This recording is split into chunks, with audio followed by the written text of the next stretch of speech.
الحمد للہ وحدہ والصلاة والسلام علی من لا نبی بعدہ اما بعد۔ اسٹیج پر جلوہ افروز حضرات علماء کرام، سامعین کرام، پردہ نشین خواتین اسلام، اللہ رب العزت کا بے پناہ احسان و کرم ہے کہ آج ہم سب شہر ممبئی کی عظیم اور قدیم دینی درسگاہ جامعہ عربیہ منہاج السنہ کے 25واں سالانہ جلسہ دستار بندی میں حاضر ہو رہے ہیں۔ یقیناً ہماری حاضری جہاں اس ادارے کے اساتذہ، طلباء اور منتظمین کے لیے ایک حوصلہ افزا قدم ہے، وہیں اس طریقے کے اجلاس سے علاقے میں، محلے میں اور شہر میں دینی بیداری کی فضا قائم ہوتی ہے۔ ہم نے اور آپ نے مغرب بعد سے مسلسل طلباء عزیز کے پروگرام کو سنا، مختلف موضوعات پر طلباء نے ہمیں خطاب کیا، سرور کائنات صلی اللہ علیہ وسلم کی بارگاہ رسالت میں گناہ عقیدت کے نذرانے پیش کیے گئے، مکالمات کے ذریعے معاشرے میں جو خرابیاں برپا ہے اس کی نشاندہی کی گئی، اور مدارس اسلامیہ کی جو خدمات اس ملک کے حوالے سے نہیں ہے اس پر بھی مفصل اور تفصیلی گفتگو بعض طلباء عزیز کے ذریعے سے ہمارے سامنے آئی۔ حضرات گرامی، مدارس اسلامیہ کا کردار،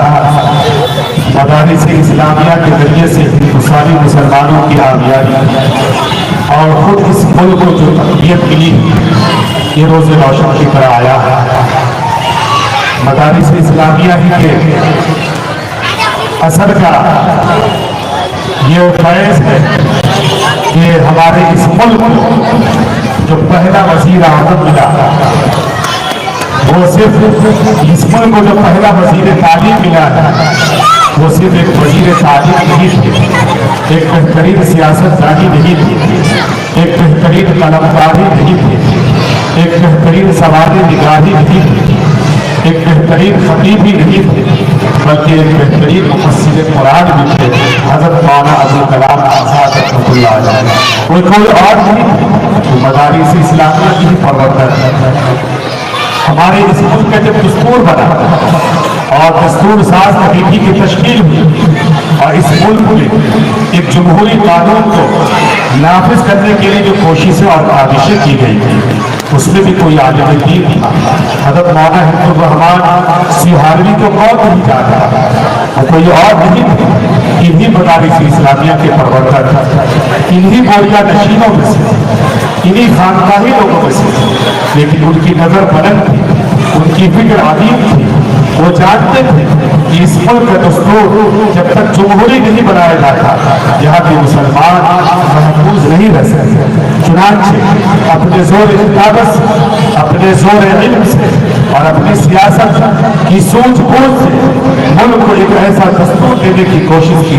جس دستور میں گنگا جمنی تہذیب کے بقا اور اس کی سالمیت کی ضمانت تھی۔ حضرات گرامی، مدارس اسلامیہ نے ملک کے مسلمانوں کو کیا کیا ہے؟ اس تعلق سے ملک کے مشہور مورخ، بہترین سیرت نگار، بلند پایا آدمی دین علامہ سید سلیمان ندوی کی تحریر کو ہم نے اور آپ نے پڑھا ہوگا۔ مولانا لکھتے ہیں کہ مدارس اسلامیہ کی تمام خوبیوں کا انکار کر دیا جائے، تمام خصوصیات کا انکار کر دیا جائے، یہی کیا تھا؟ مدارس اسلامیہ میں یہ غریب گھر کے بچے جہاں پڑھتے ہیں وہاں پڑھتے بھی ہیں، اور جب یہاں سے کچھ پڑھ کر نکلتے ہیں تو اپنی نسل کو اپنے سے زیادہ پڑھانے کی کوشش کرتے ہیں، اور جب تیسری نسل آتی ہے تو وہ ایک اعلیٰ نسل میں تبدیل ہو جاتا ہے، اعلیٰ تعلیم یافتہ میں تبدیل ہو جاتا ہے۔ اس طریقے سے مدارس اسلامیہ نے جہاں ملک کے مسلمانوں کو دینی شعور عطا کیا، نماز کا شوق عطا کیا، اللہ کے یقین عطا کیا، سرور کائنات صلی اللہ علیہ وسلم کی رسالت کے یقین عطا کیا، جنت اور جہنم کا یقین عطا فرمایا، وہی مدارس اسلامیہ نے ملک کے مسلمانوں کو بہت نچلی سطح سے اٹھا کر اونچی سطح تک پہنچایا ہے، ایک نچلی سطح سے نکال کر متوسط اور اعلیٰ خاندان اور اعلیٰ طبقے میں تبدیل کیا ہے۔ یہ مدارس اسلامیہ کا اثر ہے۔ آج بھی میرے محترم بزرگوں اور دوستوں، بہت سارے وہ بچے جن کی فیس اسکول میں ان کے ماں باپ ادا نہیں کر سکتے، ان کی ضروریات اور تقاضوں کو ماں باپ پورا نہیں کر سکتے، یہی مدارس اسلامیہ کے علماء ہیں جو آپ تک پہنچ کر اپنے دامن کو پھیلا کر دین کی اہمیت کو بتا کر آپ سے آپ کی خون پسینے کی کمائی کو لا کر ان غریب اور یتیم اور مجبور و بےکس بچوں کی جہاں پرورش کا سامان کرتے ہیں، وہی اسے اچھی سے اچھی تعلیم دیتے ہیں، وہی انہیں اللہ والا اور ایک بہترین وقت کا مفکر، وقت کا مدبر، وقت کا مفسر، بہترین قلمکار اور صاحب سواد یہ مدارس اسلامیہ کے اساتذہ اور یہاں کے متدینین بناتے ہیں۔ یہ مدارس اسلامیہ اس کی ضرورتیں، اس کے تقاضے جہاں کم تھے وہاں آج بھی ہیں اور آئندہ بھی باقی رہیں گی، اس لیے مدارس اسلامیہ کو استحکام بخشنا، اس کی ضرورتوں کا خیال رکھنا، یہاں کے تقاضوں کو سننا ہماری اور آپ کی ذمہ داری بنتی ہے۔ میرا محترم بزرگوں اور دوستوں، جامعہ عربیہ منہاج السنہ کا یہ 25واں سالانہ اجلاس یہ اس لیے بلایا گیا ہے، آپ کو دعوتیں اس لیے دی گئی ہے کہ آپ آئیں اور دیکھیں یہ طلبہ یہاں کیا پڑھ رہے ہیں، ان کے اندر کیا صلاحیتیں پیدا ہو رہی ہیں، کیا لیاقتیں پیدا ہو رہی ہیں، اور انہوں نے یہاں کی پرانی فضا دکھا کر اللہ کے کلام قرآن کریم کو چند سالوں میں کس طریقے سے اپنے سینے میں رچایا اور بسایا ہے، اور اس لائق بن گئے ہیں کہ پورا قرآن کریم آپ کے سامنے تراویح میں سنایا جائے۔ حضرات گرامی، اور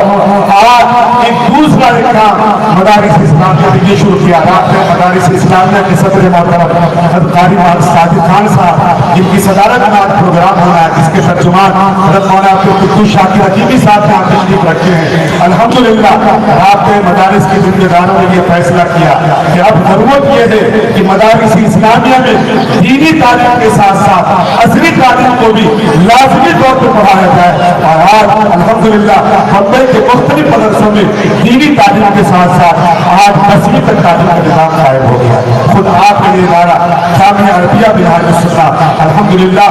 9ویں جماعت تک اسکول کے سلیبس کے اعتبار سے 9ویں جماعت تک کی بچے یہاں پڑھ رہے ہیں۔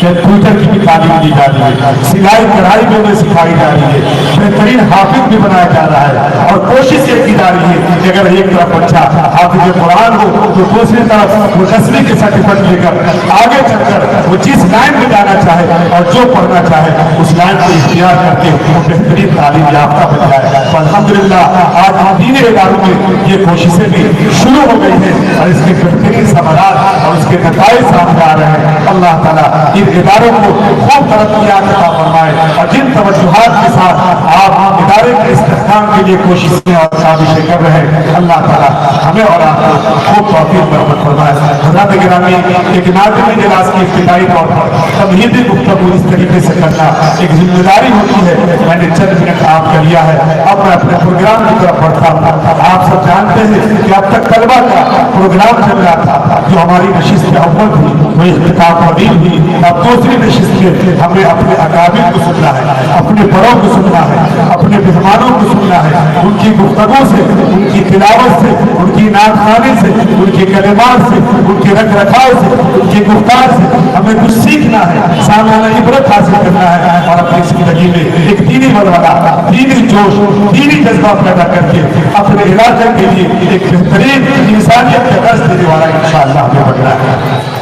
تو آئیے ہم دوسری نشست کا آغاز تلاوت کلام اللہ سے کرتے ہیں. ہمارے درمیان قلعہ جامع مسجد کے صدر ہوگا جناب قاری نفیس الحسینی صاحب رحمۃ اللہ علیہ، جو بہترین لب و لہجہ میں قرآن کریم کی تلاوت کرنے کا ہنر اور فن جانتے ہیں. آج ہمارے درمیان حاضر خدمت ہے حضرت والا کو میں گزارش کرتا ہوں کہ وہ تشریف لائے اور تلاوت کلام اللہ سے آج کی اس دوسری نشست کا آغاز فرمائے. قاری نفیس الحسینی جامع مسجد قلعہ.